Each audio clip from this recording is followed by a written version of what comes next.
नमस्कार मैत्रिणींनो, चला तर आज बनवूया मटण रस्सा। आज मटणामध्ये विशेष हे आहे की आज मी गावाकडील पद्धतीने मटणाचे वाटण केलेले आहे। एकदम गावाकडे बनवतात तसलं मटण मी बनवलेलं आहे। मराठवाड्यामध्ये बनवतात सहसा। तुम्हाला हे नक्की आवडेल, तुम्ही ट्राय करा। तुम्ही बघू शकता किती झणझणीत असा रस्सा झालेला आहे आणि खायला तर एकदम अप्रतिमच आहे। चला तर रेसिपी बघूया। मी इथे अर्धा किलो मटण घेतलेलं आहे। मटण शॉपहून घेतानाच मीडियम आकारात कट करून घ्यायचं आहे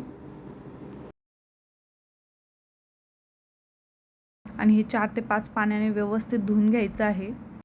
मटण शिजवण्यासाठी लागणारं साहित्य आपण बघूया। मी इथे एक मीडियम साईजचा कांदा घेतलेला आहे आणि 5 ते 10 पाकळ्या लसूण आणि 2 ते 3 तुकडे अद्रकीचे घेऊन त्याला बारीक ठेचून घेत आहे। बघू शकता तुम्ही कसे ठेचलेलं आहे। मी इथे कुकरचा यूज करत आहे मटण शिजवण्यासाठी। 2 चमच तेल टाकलेलं आहे। कलसायला कांदा टाकून दिलेला आहे।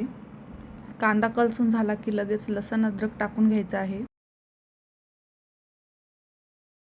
आणि लगेच हळद टाकून घ्यायची आहे। हळद कलसत नाही तर लगेच मटण टाकून घ्यायचं आहे आणि मटणावर वरतून मीठ टाकून घ्यायचं आहे 1 ते 1.5 चमच। आपल्याला मटणामध्येच एक्स्ट्रा मीठ टाकायचं आहे, टेस्ट सुद्धा छान लागते ने।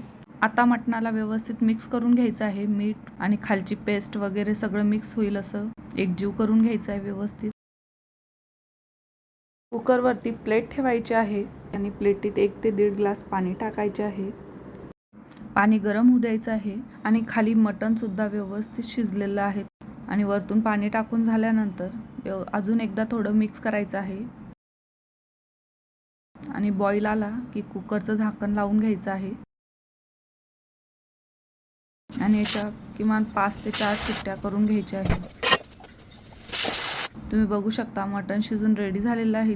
ते बघू शकता ओव्हरकुक झालेलं नाही मटण, व्यवस्थित जेवढं पाहिजे भाजीसाठी तेवढं शिजलेलं आहे। ते वाटणाचं साहित्य बघूया। मी इथे डाळ घेतलेली आहे, खसखस घेतलेली आहे, अद्रकीचे तुकडे आहेत, लसूण आहे, कांदा आहे 2 मोठे आणि खोबरं आहे कट केलेलं। हे भाजून घ्यायचं आहे आपल्याला। पहिले खोबरं भाजून घ्यायचं आहे। कमी गॅस ठेवायचा आहे। कमी गॅसवर खोबरं भाजलं ना एकदम खरपूस भाजायचं आहे, त्याला जळू द्यायचं नाही। मटणाच्या भाजीतली ही स्टेप सगळ्यात महत्त्वाची आहे की मसाला एकदम कमी गॅसवर आणि व्यवस्थित भाजायचा आहे। इथे खोबरं झाल्यानंतर डाळ भाजून घ्यायची आहे आपल्याला।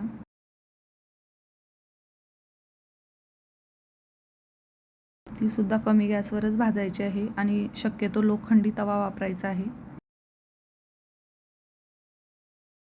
खसखस टाकायची आहे डाळीतच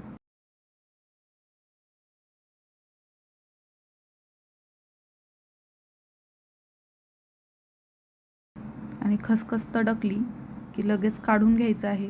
खसखस जास्त वेळ होऊ द्यायची नाहीये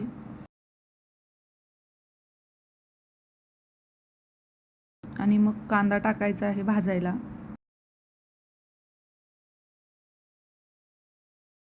बघू शकता कांदा कसा भाजत आहे मी तर, जास्तही जळू द्यायचा नाहीये। इथे लसूण अद्रकही त्याच्यात टाकून घ्यायचं आहे। कांदा भाजत असतानाच वरतून अर्धा चम्मच तेल टाकून घ्यायचं आहे। वाटण थंड झालं की मिक्सरच्या जारमध्ये टाकून घ्यायचं आहे आणि मग वरतून कोथिंबीर टाकायची आहे आणि कढीपत्ता सुद्धा टाकायचा आहे आणि मिक्सरला लावून वाटण तयार करून घ्यायचं आहे। तुम्ही बघू शकता पेस्ट व्यवस्थित रेडी झालेली आहे। चला तर मटणाला फोडणी देऊया। इथे मोठे 2 चम्मच तेल घेतलेलं आहे। हळद टाकायची आहे, तिखट, काश्मीरी लाल मिर्च, कांदा लसूण मसाला आणि गरम मसाला आणि व्यवस्थित मिक्स करायचं आहे। कमी गॅस ठेवायचा आहे आणि आपलं वाटण टाकून घ्यायचं आहे। वाटणही व्यवस्थित मिक्स करायचं आहे। गॅस कमीच असू द्यायचा आहे। उरलेला मसाला पाणी टाकून व्यवस्थित मिक्स करून वाटणात टाकून द्यायचं आहे। तुम्ही बघू शकता वाटणालाही आता थोडं थोडं तेल सुटत आहे साईडने आणि साईडला सुद्धा गरम पाणी ठेवून द्यायचं आहे। मटणाच्या भाजीला गरम पाणी वापरले तर मटणाची चव जशीची तशी राहते, तर जेणेकरून मटणाच्या भाजीला गरम पाणीच वापरावे। बघू शकता मसाल्याला व्यवस्थित तर्री आलेली आहे। आता या स्टेपला आपल्याला मटण टाकून घ्यायचं आहे. पूर्ण रसा वगैरे सगळं टाकून घ्यायचं आहे. त्याच्यात रशाने खूप छान टेस्ट येते. रसा स्किप करायचा नाही आहे. त्यात थोडा तरी रसा, येलो रसा असावा. आणि आता आपलं गरम झालेलं पाणी टाकून घ्यायचं आहे आणि व्यवस्थित मिक्स करून घ्यायचं आहे. मीडियम फ्लेम ठेवायचा आहे गॅसचा आणि मटणाला छानशी अशी उकळ काढून घ्यायची आहे आणि वरतून झाकणसुद्धा ठेवून द्यायचं आहे. तुम्ही बघू शकता इथे मटण आपलं शिजवून रेडी झालेलं आहे. कोथिंबीर टाकायची आहे मनसोक्त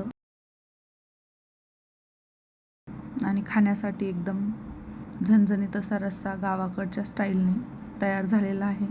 अशाच नवीन नवीन रेसिपीजसाठी माझ्या चॅनलला सबस्क्राईब करा आणि व्हिडिओ आवडला असेल तर लाईक, शेअर, कमेंट करायला विसरू नका. थँक्यू.